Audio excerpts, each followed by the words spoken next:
क्या एक सच्चा गुरु हमारे मन में चल रहे हर विचार को जान सकता है? क्या हम अपने मन की बात उनसे छिपा सकते हैं? नीम करोरी बाबा महाराज जी के जीवन में ऐसी अनेक घटनाएं मिलती हैं जो बताती हैं कि उनके सामने मनुष्य का बाहरी व्यवहार नहीं बल्कि उसके हृदय की भावना प्रकट हो जाती थी।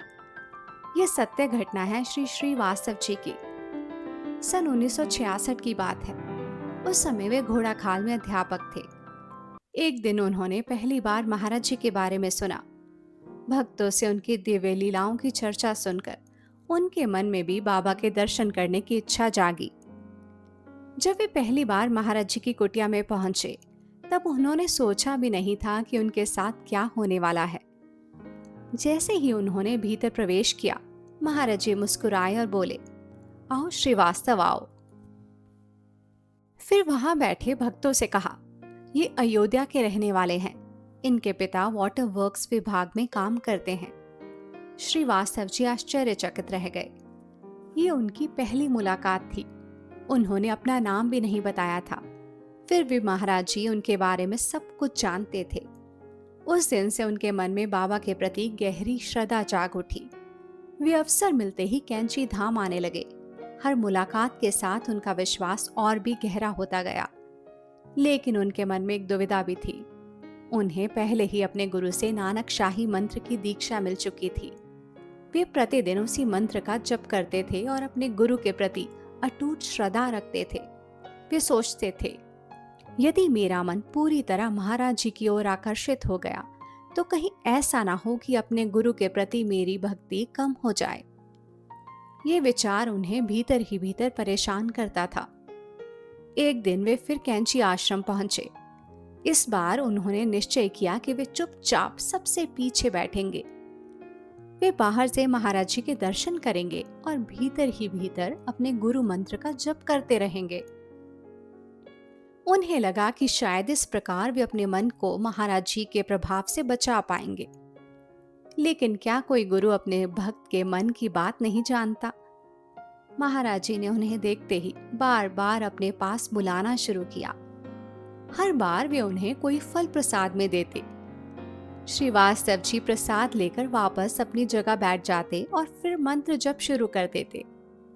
कुछ ही देर बाद महाराज जी फिर बुलाते और फिर एक फल उनके हाथ में रख देते। ये क्रम कई बार चलता रहा।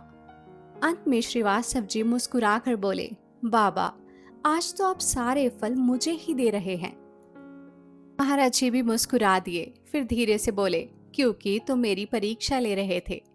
कुछ क्षण रुककर उन्होंने कहा, अब जाओ। लेकिन इन कुछ शब्दों ने श्रीवास्तव जी के मन का सारा संशय दूर कर दिया। वे समझ गए कि महाराज जी केवल उनके बाहरी व्यवहार को नहीं देख रहे थे, वे उनके मन में चल रहे प्रत्येक विचार से परिचित थे। श्रीवास्तव जी ने बाद में स्वीकार किया कि वे महाराज जी की संगति छोड़ना नहीं चाहते थे, लेकिन अपने गुरु के प्रति निष्ठा बनाए रखने के कारण वे अपने मन को रोकने का प्रयास कर रहे थे। महाराज जी ने उनके इस भाव को भी समझ लिया। उन्होंने कभी उनसे ये नहीं कहा कि अपने पहले गुरु को छोड़ दो। उन्होंने केवल ये दिखा दिया कि सच्चे संतों में कोई प्रतिस्पर्धा नहीं होती। सच्चा गुरु कभी किसी शिष्य को उसके मार्ग से भटकाता नहीं। वे केवल उसके हृदय को शुद्ध करता है और उसे ईश्वर के और निकट ले जाता है। ये घटना हमें भी एक गहरा संदेश देती है। यदि हमारे मन में सच्ची श्रद्धा है तो हमें किसी प्रकार का भय नहीं रखना चाहिए। सच्चे गुरु कभी एक दूसरे के विरोधी नहीं होते। उनका उद्देश्य केवल एक होता है, भक्त को ईश्वर तक पहुंचाना। और शायद यही कारण था कि महाराज जी ने श्रीवास्तव जी के मन की परीक्षा को उसी क्षण पहचान लिया और प्रेम पूर्वक उनका संशय भी दूर कर दिया।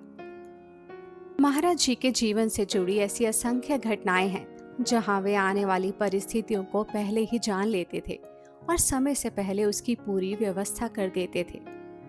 ऐसी ही एक अद्भुत घटना कैंची धाम में घटी। एक दिन अचानक महाराज जी ने आश्रम के सेवकों से कहा, आज रात भर पूरी और सब्जी बनाओ। आश्रम के सभी लोग हैरान रह गए। ना कोई पर्व था, ना कोई बड़ा भंडारा, ना ही किसी विशेष अतिथि के आने की सूचना थी। फिर इतनी बड़ी मात्रा में भोजन बनाने की क्या आवश्यकता थी? लेकिन महाराज जी की आज्ञा ही सेवा थी।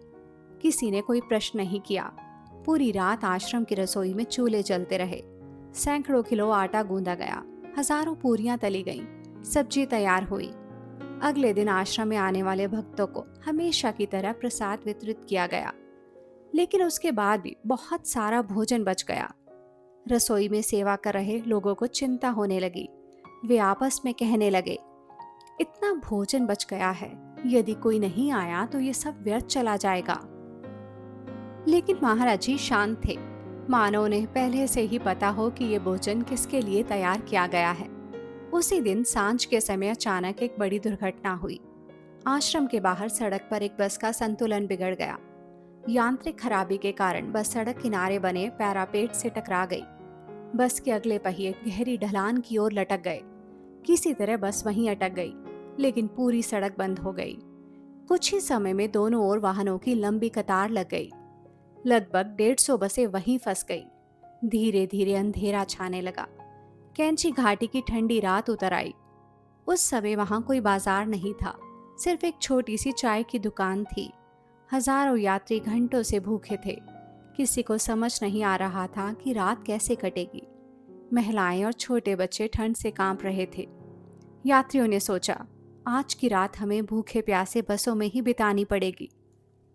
लेकिन उसी समय आश्रम से संदेश आया, सभी यात्रियों को आश्रम बुलाइए। महाराज जी ने किसी से ये नहीं पूछा कि वे कौन हैं, कहाँ से आए हैं, किस धर्म या जाति के हैं। उन्होंने केवल इतना कहा, सबको भोजन दो। कुछ ही देर में आश्रम की रसोई फिर से जीवंत हो उठी। यात्रियों को गर्मा गर्म चाय दी गई। भरपेट पूरी सब्जी का प्रसाद परोसा गया। जो भोजन सेवकों को व्यर्थ जाता हुआ दिखाई दे रहा था, वही उस रात हजारों लोगों के लिए जीवन का सहारा बन गया। लेकिन महाराज जी की करुणा यहीं नहीं रुकी। उन्होंने महिलाओं और छोटे बच्चों के लिए आश्रम में बिस्तरों की व्यवस्था करवाई। उन्हें सुरक्षित स्थान पर रात बिताने के लिए ठहराया गया। पुरुषों को कंबल दिए गए ताकि वे बसों में रहकर अपने सामान की देखभाल भी कर सकें और ठंड से भी बच सके। उन यात्रियों को विश्वास ही नहीं हो रहा था कि एक सुनसान पहाड़ी स्थान पर, जहां सहायता की कोई संभावना नहीं थी, उन्हें इतना स्नेह, इतना सम्मान और इतनी अच्छी व्यवस्था मिलेगी। उनमें से अधिकांश लोग पहली बार महाराज जी का नाम सुन रहे थे, लेकिन उस एक रात में उन्होंने उस प्रेम का अनुभव किया जिसे शब्दों में व्यक्त करना कठिन है। बाद में आश्रम के सेवकों को समझ आया कि महाराज जी ने पिछली रात ही इतनी बड़ी मात्रा में भोजन बनवाने का आदेश क्यों दिया था। वे जानते थे कि अगले दिन सैकड़ों यात्री सहायता की प्रतीक्षा करेंगे। उन्होंने संकट आने के बाद व्यवस्था नहीं की, उन्होंने संकट आने से पहले ही उसकी तैयारी कर दी थी। यही एक सच्चे गुरु की करुणा है। वे केवल हमारी वर्तमान आवश्यकताओं को नहीं देखता, वे भविष्य में आने वाली कठिनाइयों के लिए भी पहले से मार्ग तैयार कर देता है। और शायद यही कारण है कि लाखों भक्त आज भी विश्वास के साथ कहते हैं, महाराज जी के दरबार में कोई भी भूखा, निराश या असहाय नहीं लौटता।